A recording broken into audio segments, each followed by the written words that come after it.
kebutuhan alutsista yang dibutuhkan oleh TNI Angkatan Darat dan TNI Angkatan Laut, TNI Angkatan Darat ini dipasok tanpa pembatasan. Pak, saya mau menanyakan tadi kan soal bagaimana cara menghadapi kondisi politik ya. Apakah juga dibahas soal rencana pembelian alutsista Indonesia, khususnya jet tempur itu kan Indonesia sedang membicarakan mau beli jet tank dari China, lalu ada F-15. Itu seperti apa Pak perkembangannya? Terima kasih. Jadi saya tidak menjelaskan secara detail, tetapi saya ingin menjelaskan mengenai kondisi geostrategi, kondisi geopolitik, dan kondisi geoekonomi yang menuntut sektor pertahanan yang terdiri dari Kementerian Pertahanan yang bertugas untuk merumuskan kebijakan strategi dan administrasi anggaran, dan Panglima TNI yang merumuskan kebijakan nasional dari Tentara Nasional Indonesia yang juga akan dilaksanakan oleh para kepala angkatan. Jadi inti dari kesimpulan yang dibahas tadi adalah bahwa sektor pertahanan dalam hal ini Kemhan dan TNI meningkatkan kewaspadaan yang tinggi dengan terus melakukan pembangunan kekuatan TNI dengan menggunakan filosofi Trisula Nusantara. Trisula itu adalah matra darat, laut, dan udara. Kemudian tentunya kebutuhan alutsista yang dibutuhkan oleh TNI Angkatan Darat dan TNI Angkatan Laut, TNI Angkatan Darat ini dipasok tanpa pembatasan. Kita sebagai negara yang menganut politik bebas aktif dan juga berada pada garis non-blok itu tidak mempunyai restriksi apa-apa terhadap pengadaan alutsista. Jadi kebutuhan pengguna dan pembina kekuatan ini kita fasilitasi untuk memperkuat kekuatan matra darat, matra laut, dan matra udara. Tidak ada pembatasan kalau dari Rusia seperti apa ya Pak? Apakah juga akan ada penyesuaian Pak? Kita tahu bahwa kita juga ada KATSA yang menjadi ketentuan dari Amerika, tetapi sampai dengan saat ini kita bisa melakukan satu upaya-upaya yang kita lakukan dari dalam negeri untuk memperbaiki alutsista Sukhoi 27 dan Sukhoi 30 yang memerlukan perbaikan. Jadi kita tidak ada masalah yang berhubungan dengan sanksi.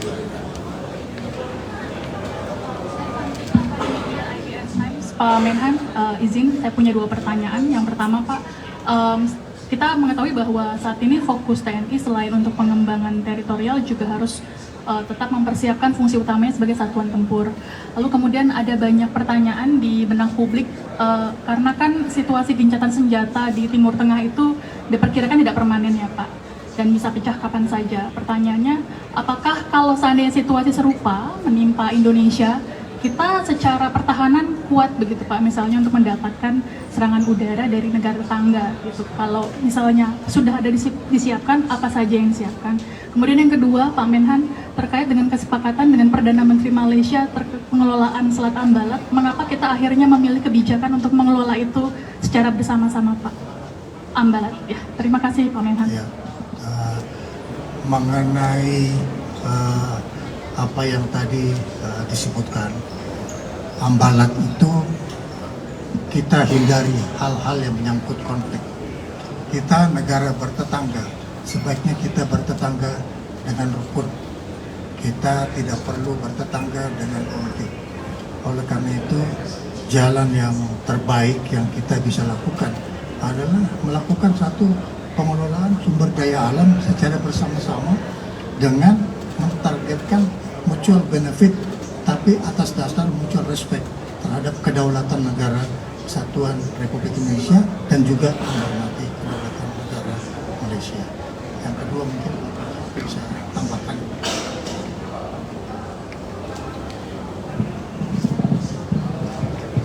Baik, dalam hal ini menghadapi geopolitik geostrategis yang sedang berkembang, TNI high level official dalam hal ini Panglima TNI dan Kepala Staf Angkatan tetap melaksanakan hubungan secara diplomatik militer dengan Panglima tentara di beberapa negara, dengan apakah kita yang berkunjung ke sana atau Panglima atau Kas Angkatan dari negara lain berkunjung ke Indonesia.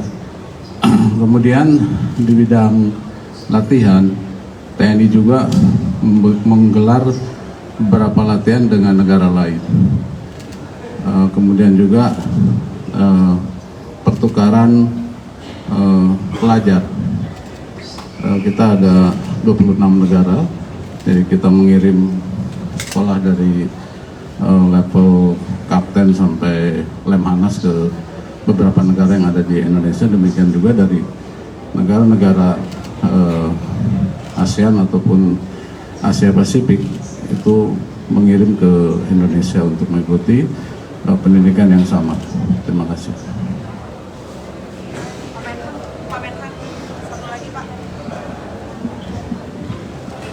Pak Menhan, saya Alfa dari Kompas TV.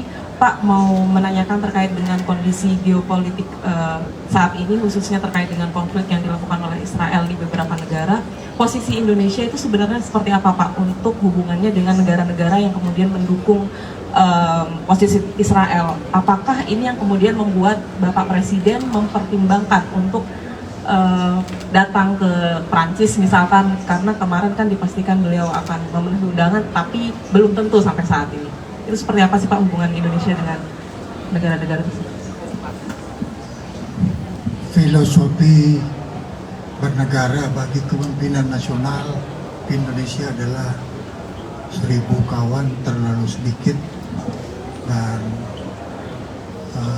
terbalik 1 kawan terlalu sedikit dan 1000 musuh terlalu banyak. Jadi Indonesia mempunyai satu filosofi politik bebas aktif. Kita tidak terlibat kepada konflik yang ada di negara itu.